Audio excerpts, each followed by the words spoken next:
It's like playing a game of basketball, but you raise the net a little bit or change one of the rules. Then you hit something like COVID, and it's like playing the game of basketball, but let's play with taking the entire baskets away, take them off the court. And what happened when COVID hit? We took the entire workplace where all this was supposed to happen away. We fundamentally changed the rules of the game that we had learned were so necessary to play.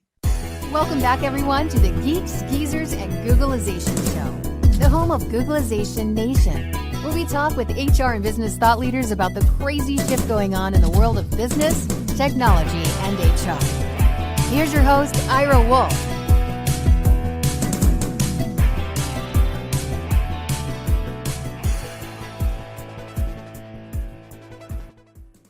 Hey, welcome back to another episode of Geeks Geezers and Googlization, a podcast show from the People Forward Network. I'm Jason Cochran. Thank you for being a part of Googlization Nation. And I think I forgot my name. I'm Ira Wolf. if you didn't know me by now.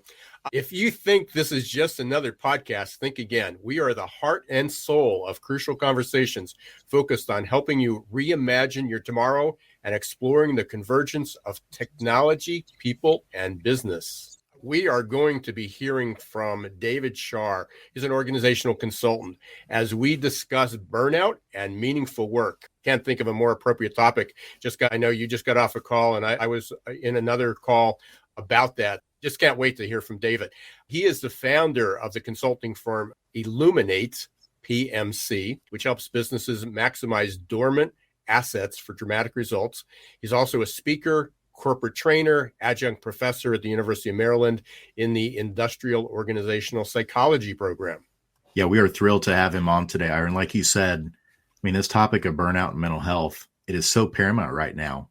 In fact, a couple months ago, there's not much that shocks me anymore. This one did shock me that I found from the World Health Organization. They found last year through their studies that around 10 to 25% of diagnosed mental health disorders are attributable to unhealthy work environments. My goodness, just let that sink in, that 1 in 10 to up to 1 in 4 of diagnosed mental health illness is due to unhealthy work environments. And I know personally, even though I'm a psychologist, so many times when I think of mental health at work, the first thing my mind jumps to is, oh, you're diagnosed already with something that you're dealing with, and then that's something that you bring with you to work. But in this context, we're also starting to see now that you can be completely healthy and not have mental illness. You go to a toxic culture or work environment, and it can actually induce and create a mental illness for you. And so what a timely topic. And I'm glad that we have David here today to help us with his expertise on the Geeks, Geezers, and Googlization show as we dive into this topic. Jason, this is so relevant. And again, almost every conversation evolves around seems to revolve around stress and burnout and mental health and engagement. And especially, we're still having this great resignation and stress. The stress factors are just not going away. When everybody thought that as soon as the pandemic ends, we'll get back to normal. Now we have, global tensions like we've not had for 60 years. But to follow up on what you were saying, in one of the conversations I had this morning, there was a study by MetLife, and they indicated that 30% of employees said they felt burnt out, which is sort of on par with what you're talking about, up to that 25%. However, and this is where this just resonates with what you said, 66% reported symptoms of the World Health Organization's definition of burnout. So there's less than half of the people who are feeling burnt out actually recognize the signs, burnout and stress. And for employers who say, well, we've got our EAP programs and we got these things under control and we're addressing them and we're working on our culture and we're aware of it and we're introducing flexible work. Great. But just from an ROI, employees without, and this is from the same study, employees without mental health concerns showed an 86% productivity 86% met expectations of productivity. For employees with mental health concerns, 60% met expectations. Almost a third jump. Same thing with engagement. 79% of those without mental health concerns said they were engaged. Only 47%, almost half, who had mental health concerns said they were engaged. So all the things that companies are trying to fix, they go about it, new programs, new benefits, more compensation. You can work from home one day a week. All these things aren't addressing the real problem. That's exactly right. And as you often call it, Ira, we're living in the never normal times. And I'm afraid that so many people now think that working and feeling burned out is just what you're supposed to do. Everybody feels this way. And it's like, no, there is a better tomorrow. It's not normal to feel burned out. And there is a clear path of things that organizations can do and people can do both in order to dig themselves out of the burnout hole. And that's exactly why, we're excited to have David with his expertise to be on the show with us today to give us those tips and tricks of how we can help folks with that. And so without further ado, Roxy, let's go ahead and bring on David to the show. Hello. Hi, David. Hey, thank you both. It's such a pleasure to be here. And I love I was taking notes on some of the stats that you were, the stats are coming in so quick. All these studies, like Ira said, this is a big topic and we're in the fire right now. So all of the new studies that are coming out every day, it's interesting to try to track it from inside. And David, I mean, you and I were supposed to meet almost 2 years ago this time. And then we were, that meeting got interrupted by COVID. And instead I met Jason on a virtual experience because I had to reach out about what do you think is going to happen after COVID when people start to go back to work. And I had no idea it was going to be 2 years. We were talking about what happens in 3 or 6 months when people finally go back to the workplace, of what the stress was. And we talked about PTSD, again, mental illness with little expectation that would be 24 months later, and we're still trying to figure it out. And it's actually maybe worse than what we expected, but still companies didn't recognize it. So we tried, Jason, to give everybody a heads up, but they didn't listen. So maybe after today, they'll do that. But really welcome, David, and it's great to have you here. Let's get your perspective on this. It seems obvious, but maybe it's not because people aren't addressing it. Why do so many people feel burnt out? Why are so many people stressed? Because we've had challenging times. We're talking about, I'm older than you guys, and I recognize, sometimes things just go around, but, 60s, Vietnam War, inflation, gas wars, early 70s. I remember, I can only get gas on odd and even days. The price went up. We had uncontrollable inflation. I mean, the news is very similar and we came out of it. Why is it so much worse this time for people? Yeah, I think, and Ira, by the way, when you recently sent me a LinkedIn message about this show, and I saw that the last message exchange was like March 13th or 14th or something, saying, hey, we're going to be in Indianapolis at the same time, speaking at the same conference. I mean, look what happened with the world. That was a long time ago. That was back in 2020. But I think you're absolutely right. There's been a lot of change over time, and there's been a lot of stress over time and uncertainty. But this seemed like the perfect storm where you have this loss of control coupled with the loss of support. So we all sort of went into our own little home offices or whatever we had, and we didn't have all the level of deep connection that we typically would have to help us move through something like this. But even more so, I think that, burnout was recognized by the World Health Organization for the first time officially in 2019, only months before the pandemic, right? So burnout was increasing over time. What I think happened was when the world paused and completely got flipped on its head, we all had something that you don't normally get in a capitalistic sort of rat race society. we had time to reevaluate and the opportunity to reevaluate when everything changed. There's some great research by Connie Gersick. She wrote this very dated research now, but it's very relevant still. She talks about how we go through these periods of equilibrium where, yes, people wanted to telework. So maybe we have telework on Fridays or, casual Friday, these little things, but really we all just want to keep our equilibrium. And then we have these periods of revolution where something happens that what I love about her article is this metaphor where she talks about how in these equilibrium periods, it's like playing a game of basketball, but you raise the net a little bit or change one of the rules. Then you hit something like COVID, and it's like playing the game of basketball, but let's play with taking the entire baskets away, take them off the court.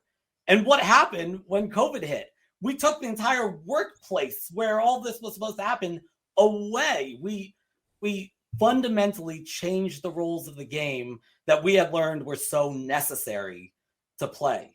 And I think that and so many other things layered in, like facing our own mortality, I think all of that together created this perfect storm where in a lot of ways we are facing in the midst of a new workers' revolution. That's fascinating, Dave. The analogy to basketball is so apropos right now with March Madness literally starting today. And I'm a Purdue Boilermaker fan. And what I'm worried about is the team they could potentially play in the second round is the coach that's knocked them out in the first round a couple years over the last few years. And so you have to be able to adapt at whatever's coming at you in the NCAA tournament if you want to advance and ultimately become a champion. And as I was hearing you speak, I couldn't help but think about that analogy of, we want equilibrium, but Ira, as he's our resident adaptability expert, he's preaching from the mountain of it's not always looking to your environment, expecting it to come back into equilibrium. How do you become more like water and become adaptable so that regardless of the context and environment around you, you can keep your head above water? And so I'm looking forward to hearing both you and Ira talk about where does adaptability fit into this equation of helping people get their feet back underneath them to help with the mental wellness, to help with the burnout, regardless sometimes of the circumstances that are going on around. Because let's be honest, some organizations are going to say, we're not going to budge. We are who we are. And then some hard decisions have to be made. Are there certain pieces with adaptability that you often recommend to help people navigate burnout and mental wellness at work? Yeah, I think that a big piece of that adaptability, and Ira, I know this is your expertise when we talk about adaptability, but a big piece is to know the difference between the structure and the employee handbook piece of it all and the culture. And we often think that we can sort of pull the strings by changing, the structure of the organization or the rules of the game. But in reality, we get so stuck in our own, habit cycles that the culture is really something that we are all a victim to and simultaneously the perpetrator of. And so when we look at traditionally how we deal with things like burnout, we bring in outside experts to talk to our employees about how to toughen up and, how to be more resilient. Or we bring somebody in to talk about how we can change, the structure and the strategy, et cetera. What we really need to be doing is understanding that this is a living organism, these organizations, where everybody needs to come together with these changes. We need to handle them in a, and Jason, in our earlier discussion, you talked about collaboration. We have to be collaborating better between leadership and employees at every level. We all need to be on the same page. David, Again, all these conversations just keep converging and merging. And on this call that I was on this morning, and it was really 25 people focused on helping organizational changes. Some were coaches working with individuals, some were organizational change. But a couple of things that were missing, and this was a new report that came out by McKinsey, and I don't know these stats offhand, so I'm going to read them. But organizations are focused on this great resignation or the great reshuffle or the great remake or whatever name you want to call it. Yeah. And they're looking at what benefits or how much more money and all these things. But when it comes down to it is that people were looking, and you said it brilliantly, that over the last 2 years, what this allowed us to do was reflect. And I was like, I don't have to spend 10, 15, 20 hours a week commuting and in senseless meetings. And yes, I'd like to see my coworkers and see my boss and get out and have some lunches and things, but we can change. So McKinsey did was they looked at the causes of what they call the great attrition. Restoring work-life balance was 65% said that was the number one reason that they are choosing to look for another job or leaving. Being able to prioritize physical and emotional well-being, again, 63%. Now, here's other things that can be fixed. And this goes back to what Jason was talking about with the adaptability. We use a framework called ACE, A-C-E. A is abilities. Those are the things like grit, resilient, mindset. Character is personality. And I'm in the personality testing business.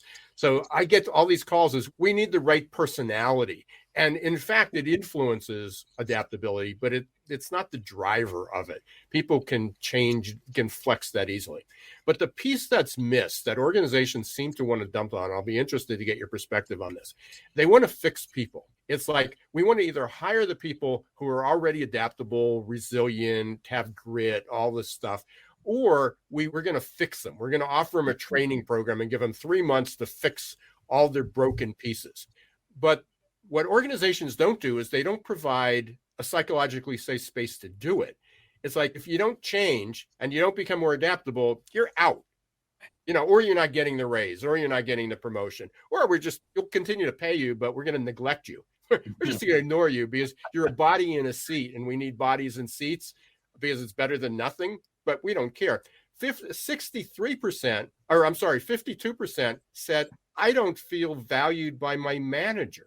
And half said, I don't feel a sense of belonging, which is team support, which is one of the measures we measure company support and team support in this ACE model, in the AQ. It's incredible. I mean, this is just how stupid can companies be when it's like, why are half my people leaving? Because they don't believe you care about them. Yeah. I love so much of what you said about that mismatch. One of the things that really struck me about what you just said was, from the McKinsey study saying, I believe they said restoring work-life balance. And I'm sitting here thinking, restoring work-life balance? When did we have work-life balance? We never had work-life balance. And then, I talk a lot about this mass customization of work, where we took this step with customers, where we had to do this mass customization because everybody wants it their way.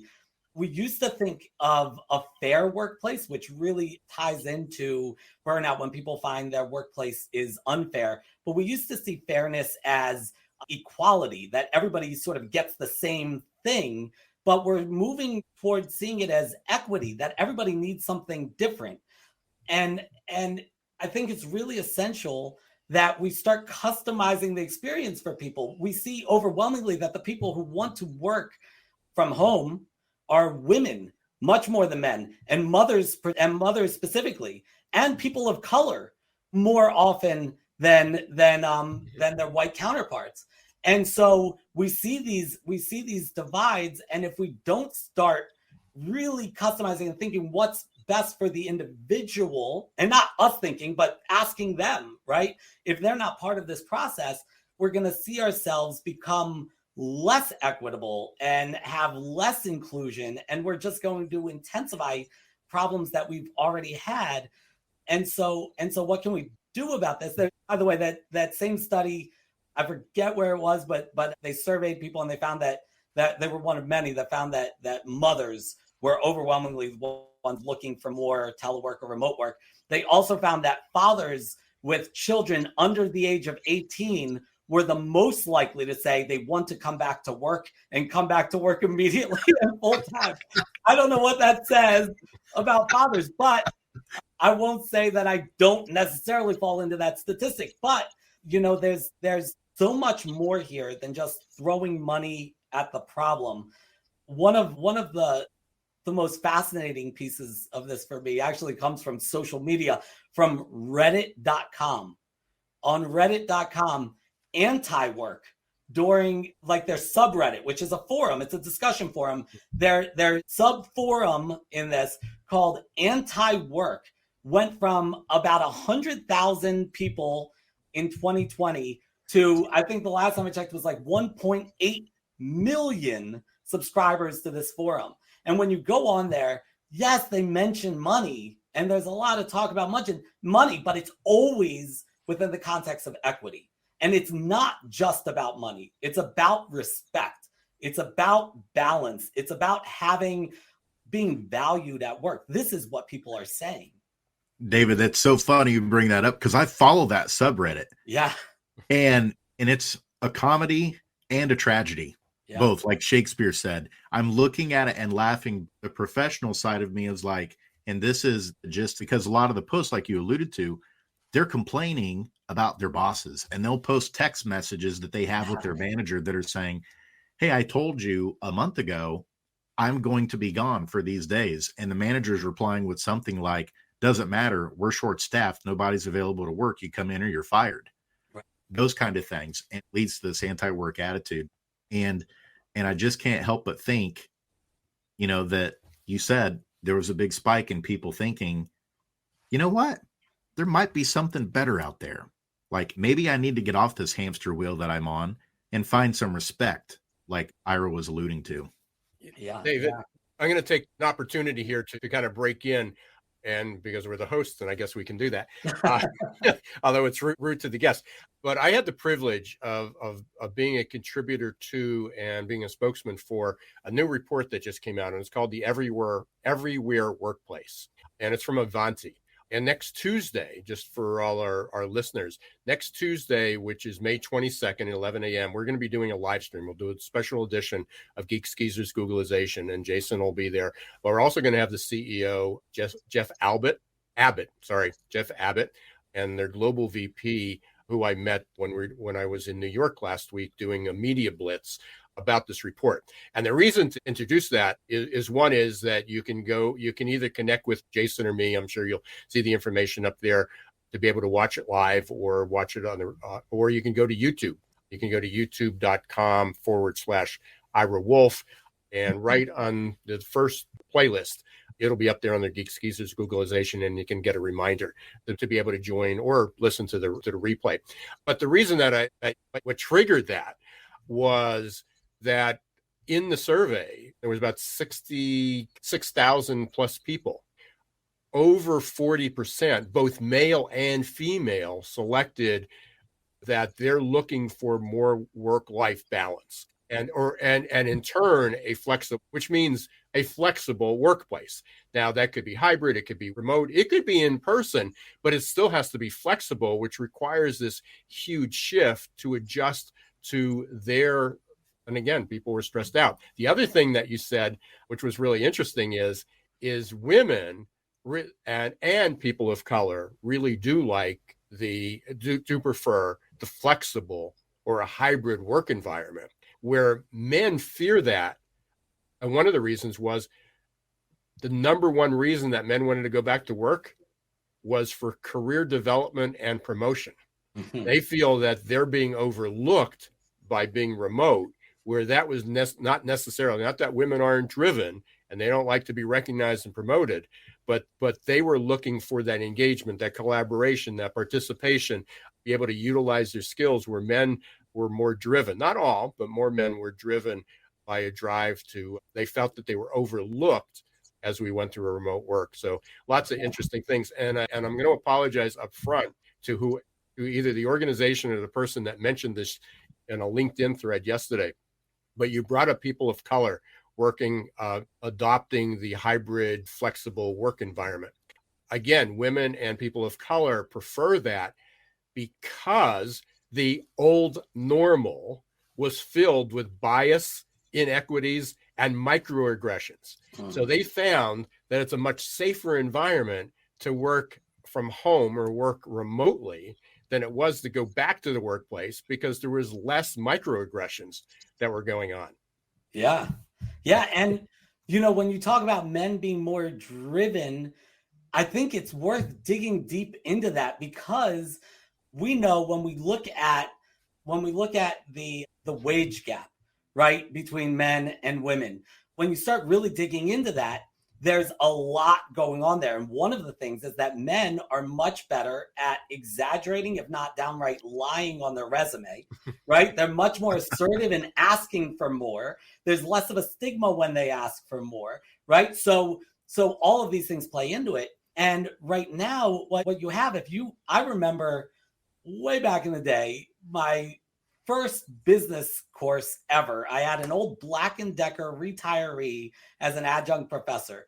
And first business course and first lesson in the first class, he tells us, get in with the power core. That was the first thing I learned about business, that if you want to move up, you get in with the power core. And so if you have the opportunity to be part of that power core, you don't get promoted. And it's backwards, but you don't get promoted because of great work product. You get promoted because of those conversations in the break room or on the golf course way too often. So if you can tap into that, maybe that's where the drive comes in, because we know we can go and tap into that.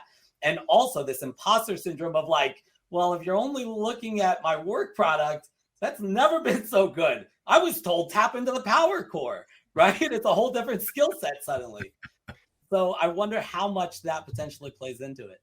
So we're going to take a quick break here, but when we come back, you brought up something, and it was not on our list of questions that we talked about, but as we talk about people of color and men and women, we'd really be interested to hear your perspective, or what, any stats or research that you know of that looks at the differences between Gen Z, millennials, and also the boomers. So we have this workforce. So not only do we need to personalize how we approach individuals by age and gender, or by gender, but what about by age, or, and again, chronological age or mindset, because I'm millennial in the baby boomer body. So chronologically, I should be out of this picture. Otherwise I'm deep into it. But we're going to take a quick break. I'm going to give you some time to think about that. You are listening to Geeks Geezers Googlization. Thank you for being part of Googlization Nation. I'm Ira Wolf. I'm here with my co-host Jason Cochran and David Shar, who is our guest. We will be right back in 60 seconds. Change doesn't pick favorites. No matter who you are or where you live, the year 2020 was filled with one unexpected challenge after another. According to the authors of The Adaptation Advantage, we are incredibly well prepared for the past, but woefully unprepared for the future. That leaves millions of people feeling scared, worried, frustrated, and confused. Whether you're the owner of a business or a worker out of a job, adaptability is now an essential skill you need to ride the next wave of normal. The good news is that science shows that adaptability is learnable. Adaptability gives us the confidence and courage to think about change and embrace opportunity in the right way. Adaptability gives us hope for a better future. And goodness knows we need hope. Are you ready to embrace change and double down on your future? Contact Success Performance Solutions today to schedule a consultation about how you can reimagine your team's future, how you can begin to think about opportunity the right way.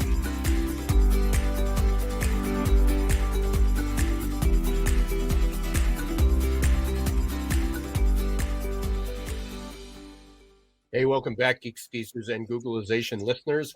I really appreciate you being here. I'm Ira Wolf. I'm here with Jason Cochran, and our guest today is David Shar. We've been talking about mental illness and burnout.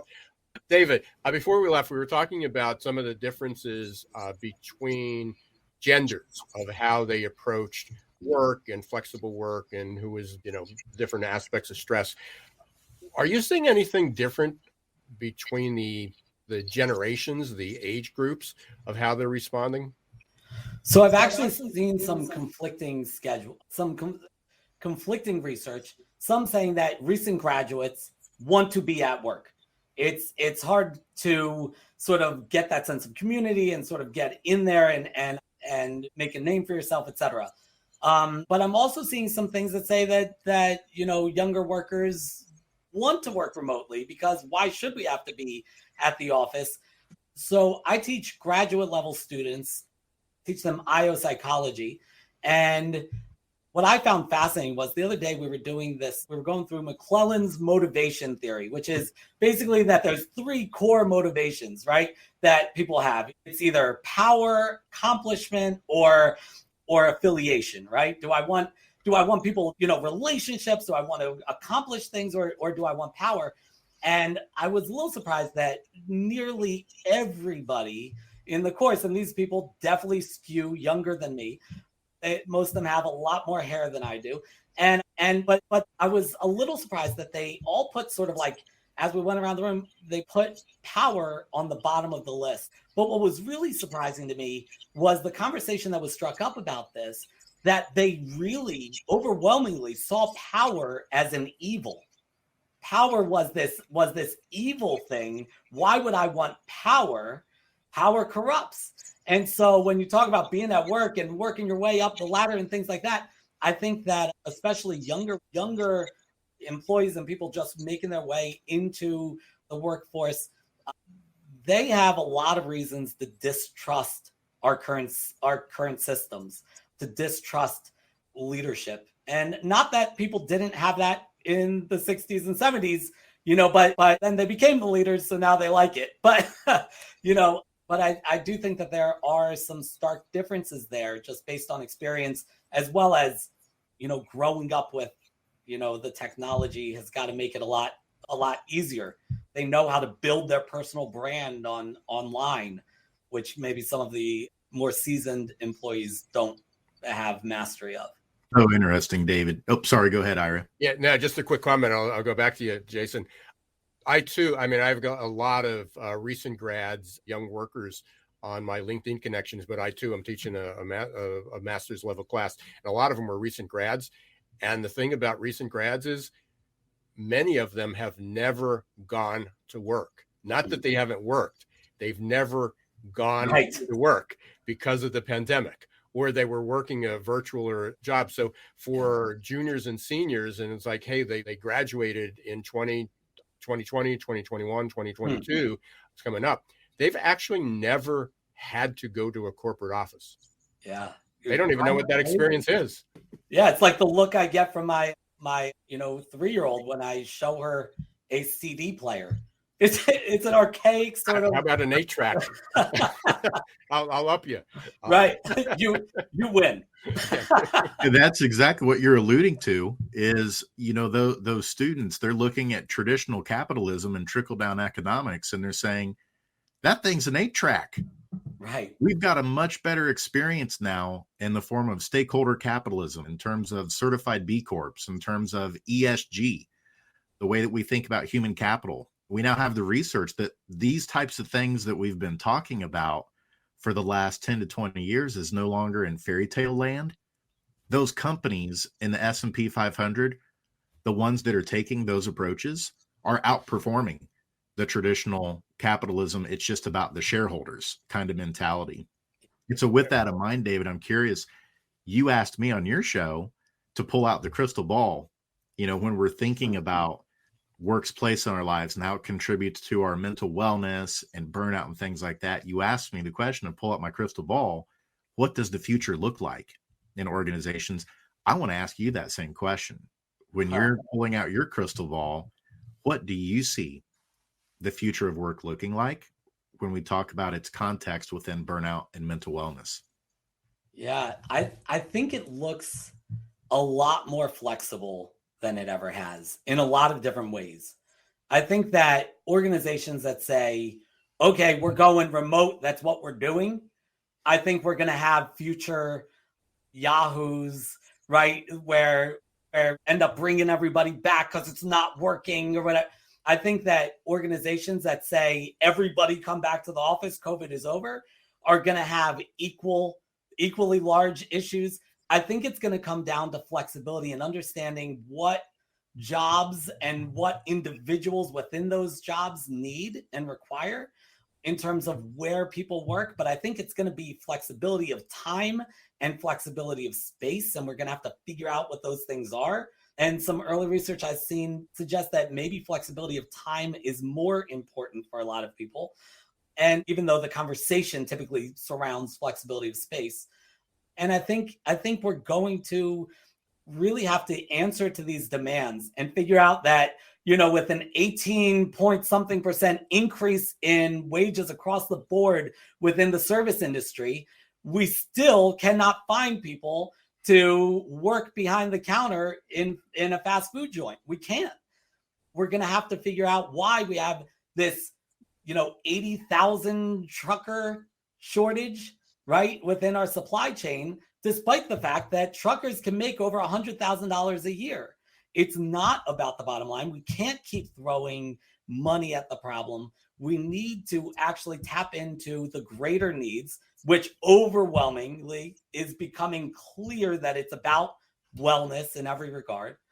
And the way to do that is through flexibility, understanding, it's almost that switch that we had where it used to be that if you were woke and you were really into societal concerns, you would say, yeah, I'm colorblind. I don't see color. Now that's one of the least appropriate things you could ever say, because if you don't see color, then you don't understand the differences in experience that people on average, obviously, are experiencing, and you're not open to that.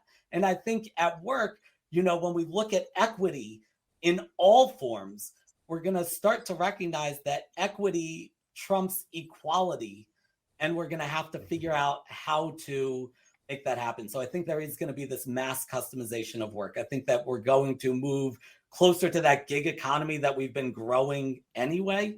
But I think, maybe we won't call them gig workers. Maybe they'll still be, W-2, whatever it is. But we're going to see a lot more flexibility from organizations that want to survive and thrive through this.